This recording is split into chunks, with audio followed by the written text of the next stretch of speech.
Bismillahirrahmanirrahim. So here is the first question related to duodenum and pancreas review. Which of these statements most accurately describes the venous drainage of the liver? Hepatic blood drains through the hepatic veins into the inferior vena cava. So the hepatic veins are the main drainage system of the liver, and then hepatic veins drain into inferior vena cava. Then next, which is not the branch of celiac artery? Remember that celiac trunk or celiac artery have three main branches. Celiac trunk supplies to stomach, supplies to spleen and liver. So common hepatic is branch of celiac trunk, and left gastric and splenic arteries are also branch of celiac artery. But inferior pancreatico-duodenal artery is not the branch of celiac artery or celiac trunk. Which part is shown of the duodenum? It's the second part of the duodenum in the image, because first part of the duodenum is smooth, while there are mucosal folds in the second part of the duodenum, which you can see in the image. Then next question, the portal vein is the most posterior structure in the hepatoduodenal ligaments.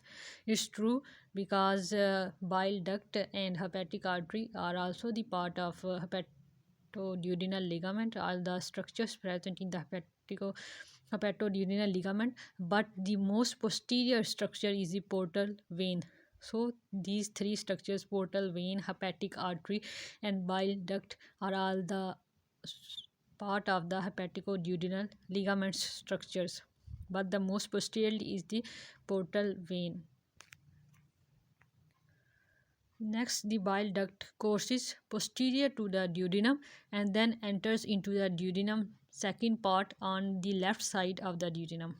So remember, in the second part of duodenum, bile duct as well as pancreatic duct enters, and it is posterior. The bile duct is always posterior to the duodenum and enters on the left side of the duodenum.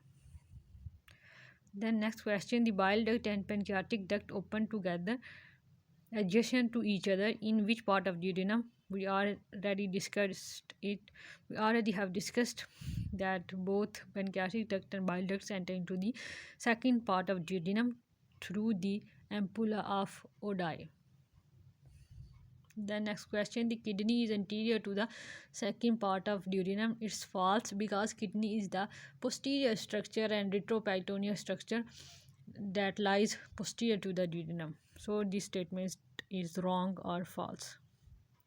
Then the last question, which of the following arteries are ligated in a Whipple procedure? In a Whipple procedure, both the gastroduodenal and the inferior pancreatico-duodenal arteries are ligated, because in this procedure, Whipple procedure, both of these arteries as well as proximal and descending and distal portion of the duodenum is removed along with the head of the pancreas. Then the jejunum is attached to the pancreas, and stomach and bile ducts are also attached to the jejunum. So jejunum is attached to pancreas, and both of the structures like stomach and bile duct are also attached to the jejunum.